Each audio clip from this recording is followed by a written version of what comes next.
We're really glad you guys could join us for another episode of These Guys Can Cook. We've got a very special episode tonight, but I don't want to spoil it, so I'm going to let James take it from here. So I've been seeing this hot doctor lately, and she's really hard to get a hold of. But the one thing she's always willing to do is date night. The reoccurring theme the past few dates has been fusion food. And every time we eat, I love it, but the problem is we're out to dinner, and I've got to take her home. So this time, I want to cook fusion food at my home. What do you think? I definitely think we can help James out with this.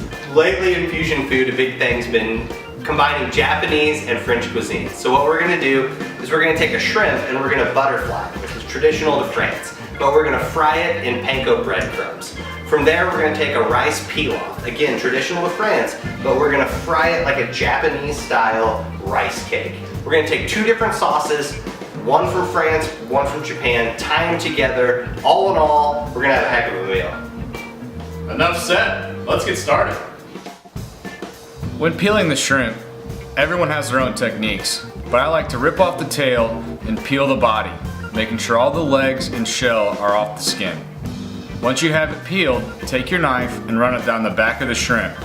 This is not only going to butterfly the shrimp, but also devein it in the same process. We're going to start off by making a traditional beurre blanc sauce. We want to get the heat up to about medium-high before we add the white wine. You can add any white wine you want, just make sure it's something that you'd want to drink yourself. Then we're going to add some onion powder. You could add fresh onion, fresh garlic, whatever, but since we're going to strain it, we're going to go cheap. Then we season it with a little bit of salt and pepper, like we do with everything. But we're going to use fresh cracked black to make sure that seasoning gets deep into the sauce. So we've showed you how to start off your beurre blanc sauce. Now let me tell you a little bit more about the sauces we're making today. In fusion cuisine, sauce is key. This is your big chance to take the two different flavors of two different cuisines and combine them together to make one fluid thing. The beurre blanc is a French sauce that any French chef will tell you, it's hard, it's complicated, don't make it at home. I'm here to totally dispel that rumor. If James and I can do it, I guarantee that you can do it. We've already showed you how to reduce your white wine down. Then you're gonna add a little bit of cream. That's gonna come up to a simmer. That's a gentle boil. Remove it from the heat and add in cold butter, 1 tablespoon at a time. The cold butter allows for an awesome emulsification. Don't worry about what emulsification is. All you need to know is that when you're done, the sauce is gonna be beautiful. The Japanese sauce is very simple as well. It's a reduction of 1 part traditional brewed Japanese soy sauce and 1 part of something sweet. First we add some vinegar. I prefer rice wine. It's very traditional in Japanese cuisine. Now for the heat. We're using sriracha today because it's not just hot, it adds a bold flavor. Now we're gonna add the sweet element we talked about earlier. Honey's excellent for this reduction because it adds a lot of depth. You could get really fancy with the rice pilaf, but we're all about being simple here. Follow the directions on the back of any box, cook them, and set them aside. So now that we've got the oil rippling, we're ready to start cooking. We're gonna put the rice pilaf in just to cover the bottom of the pan.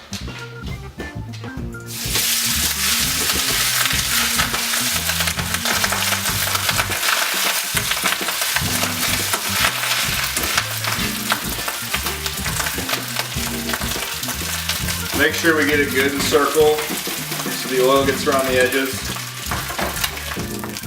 You ready? Alright, now it's time to get the panko shrimp breaded. First we've got a little bit of seasoned flour. We're going to make up a beer batter and some panko breadcrumbs. Why do you use the seasoned flour? It's an excellent question, James. With anything like fish or poultry, the first thing you want to do is get it in a little bit of flour. That way when it goes into the beer batter, everything will stick. Now the beer batter is simple. A couple eggs and just a drizzle of beer.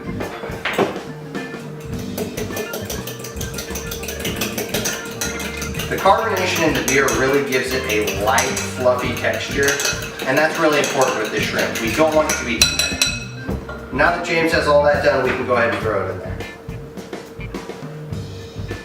The next step is to put it into the panko breadcrumbs.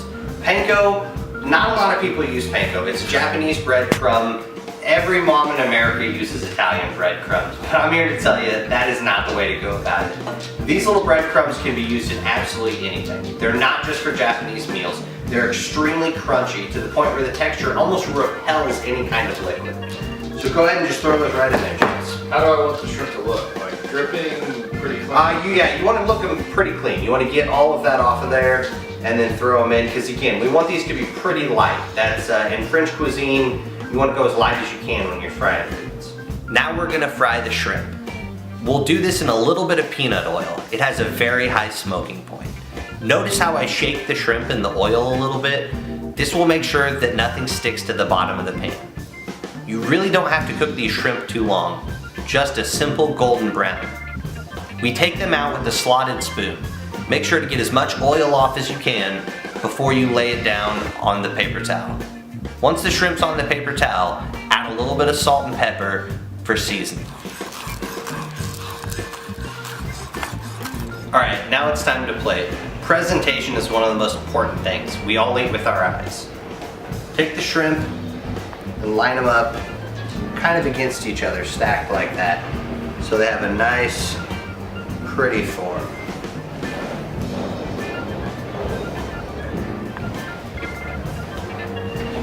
Then I want to take the two different sauces, caramelized soy,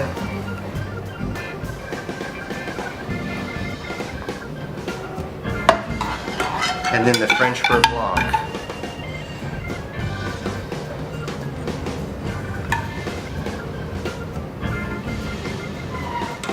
The last thing that we want to do is add a little bit of green on top of the meal. We've already used green onions inside the rice peel-off, so we'll put them right on top for perfect presentation. Thanks again for joining us, and don't forget you can find this recipe along with many other great ones at TheseGuysCanCook.com.